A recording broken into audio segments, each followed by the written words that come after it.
మూడు రోజులైనా నేపాల్లో ఉద్రిక్త పరిస్థితులు ఏమాత్రం తగ్గలేదు. ఆందోళనలు కొనసాగుతూనే ఉన్నాయి. దీంతో నేపాల్ ఆర్మీ రంగంలోకి దిగింది. అయినా కొన్ని ప్రాంతాల్లో ఆందోళనలు హింసాత్మకంగా మారాయి.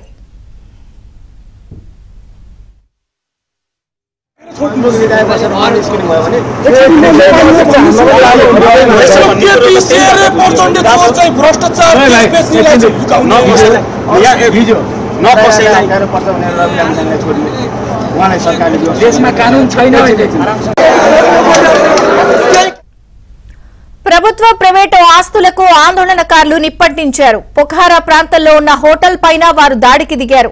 దాంతో అందులో బస చేస్తున్న భారత పర్యాటకురాలు ఉపాసన గిల్ తనకు సహాయం చేయాలంటూ భారత ప్రభుత్వానికి మొరపెట్టుకున్నారు. मेरा नाम उपासना गिल है और मैं ये वीडियो प्रफुल्ल गर्ग को भेज रही हूँ। मैं इंडियन एम्बेसी से रिक्वेस्ट करती हूँ कि वो प्लीज हमारी हेल्प करे। जितने लोग हमारी हेल्प कर सकते हैं प्लीज हेल्प करें। मैं यहाँ पोखरा नेपाल में फंसी हुई हूँ। मैं यहाँ पे एक वॉलीबॉल लीग होस्ट करने आई थी और अभी फिलहाल हमारा जो होटल है जहाँ पे मैं रुकी थी वो जला दिया गया है। मेरा सारा लगेज, मेरा सारा सामान मेरे रूम में था और वो होटल को पूरा जला दिया।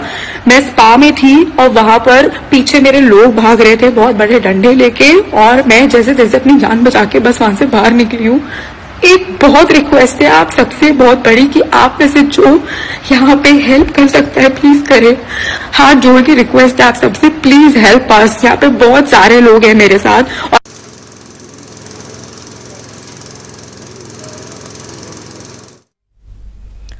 నేపాల్లో పరిస్థితులు ఆందోళనకరంగా మారాయి. ప్రభుత్వంపై ఆగ్రహంతో ఉన్న ప్రజలు రెచ్చిపోతున్నారు. పోలీసులు సైతం చేతులెత్తేయడంతో షోరూంలోకి దూరి లూటీ చేస్తున్నారు. టీవీలు, ఏసీలు, ఫ్రిడ్జ్లు సహా ఏది దొరికితే అది ఎత్తుకెళ్లిపోతున్నారు. దీనికి సంబంధించిన వీడియోలు వైరల్ అవుతున్నాయి.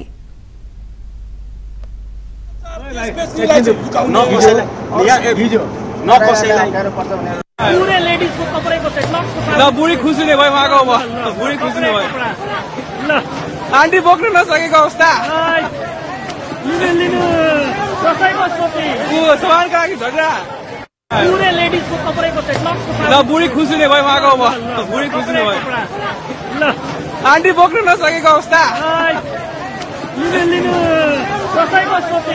सामान का झगड़ा. ఇటు భారత సరిహద్దుల్లో భద్రతను పెంచారు. ముఖ్యంగా ఉత్తరప్రదేశ్ లో అలర్ట్ ప్రకటించారు. ముఖ్యమంత్రి యోగి ఆదిత్యనాథ్ ఆదేశాలతో యూపీ సరిహద్దు జిల్లాల్లో భద్రతను కట్టుదిట్టం చేశారు. నేపాల్ సరిహద్దుకు ఆనుకుని ఉన్న జిల్లాల్లో 24 గంటల పాటు హై అలర్ట్ ప్రకటించారు.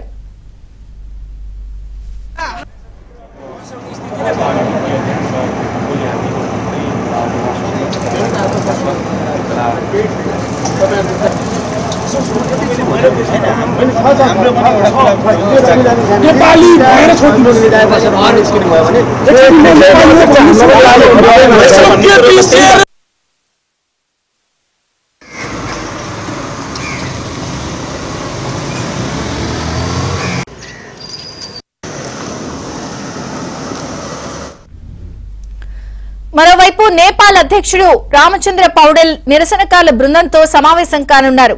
ఈ నేపథ్యంలో ఆందోళనకారులు తమ డిమాండ్లను వెల్లడించారు. రాజ్యాంగాన్ని తిరిగి రాయాలని వారు డిమాండ్ చేస్తున్నారు.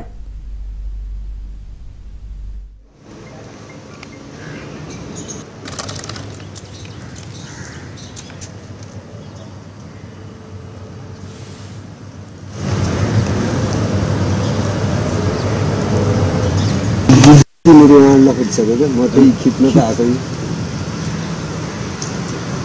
हाल गर्न मैले के भन्नु मोनिका दिदीको बाइक के भयो यस्तो के भयो त्यही दिन चाबी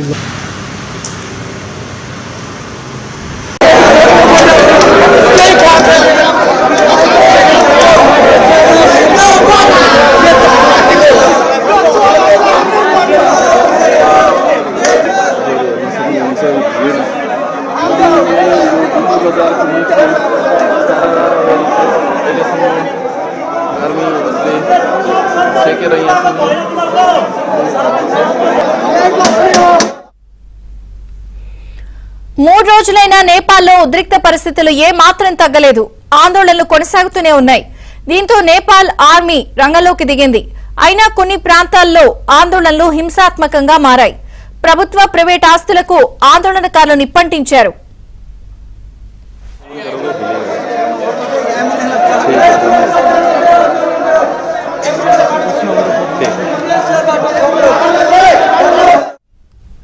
ఇక నేపాల్లో తాత్కాలిక ప్రభుత్వాధినేతగా మాజీ చీఫ్ జస్టిస్ సుశీలా కర్కిని ఎన్నుకున్నారు.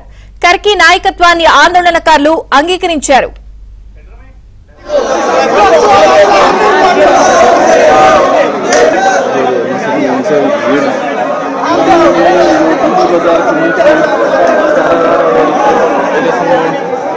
army de cheque